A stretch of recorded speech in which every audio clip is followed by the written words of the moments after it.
brought to you by Agilus Diagnostics.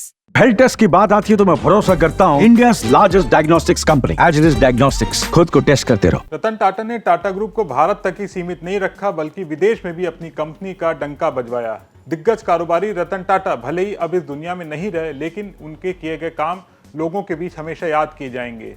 Ratan Tata की leadership में Tata group ने विदेश में कई बड़ी कंपनियों को खरीदा जो उस जमाने में कोई और नहीं कर पाया था। टाटा ने उन कंपनियों को भी अपने नाम किया जिन्होंने कभी उनको अपमानित किया था।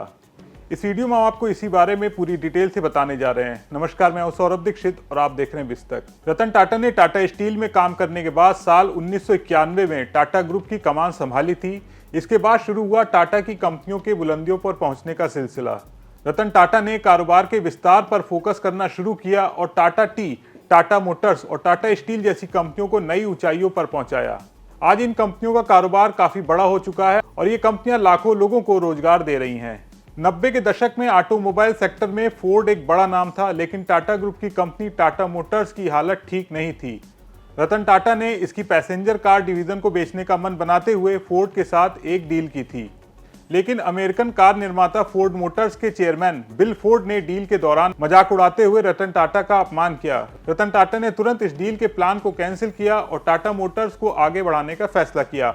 महज 9 साल में बाजी पलट गई और रतन टाटा ने फोर्ड के 2 फेमस ब्रांड जगुआर और लैंड रोवर को खरीदकर बिल फोर्ड को झुकने पर मजबूर कर दिया। रतन टाटा ने टाटा स्टील को ग्लोबल लेवल पर स्थापित करने के लिए ब्रिटेन की एक और स्टील कंपनी कोरस कंपनी का अधिग्रहण किया था। कोरस उस समय यूरोप की दूसरी सबसे बड़ी इस्पात निर्माता कंपनी थी। इस अधिग्रहण के साथ टाटा स्टील को सिर्फ यूरोपीय बाजारों में एंट्री ही नहीं मिली, बल्कि हाई क्वालिटी वाले इस्पात उत्पादन की टेक्निक और बड़ी उत्पादन क्षमता भी मिल गई। ब्रिटेन की टेटली टी उस समय दुनिया की दूसरी सबसे बड़ी चाय निर्माता कंपनी थी। टेटली के अधिग्रहण ने टाटा टी को प्रमुख चाय बाजारों में विस्तार करने का एक सुनहरा मौका मिला। टाटा समूह के इंडियन होटल्स कंपनी ने लग्जरी होटलों के अधिग्रहण से अंतर्राष्ट्रीय स्तर पर अपने होटल मैनेजमेंट बिजनेस को विस्तार दिया। इससे टाटा को वैश्विक लग्जरी होटल मैनेजमेंट में जगह मिली।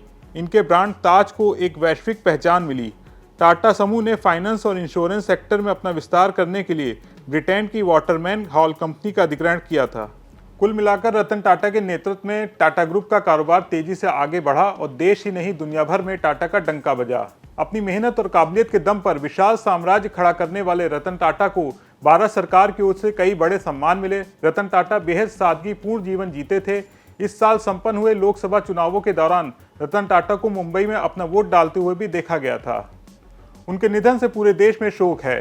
रतन टाटा ने जिस तरह से विदेशी कंपनियों को खरीदा और टाटा ग्रुप को नई ऊंचाइयों पर पहुंचाया, आप इसके बारे में क्या सोचते हैं? कमेंट करके जरूर बताएं।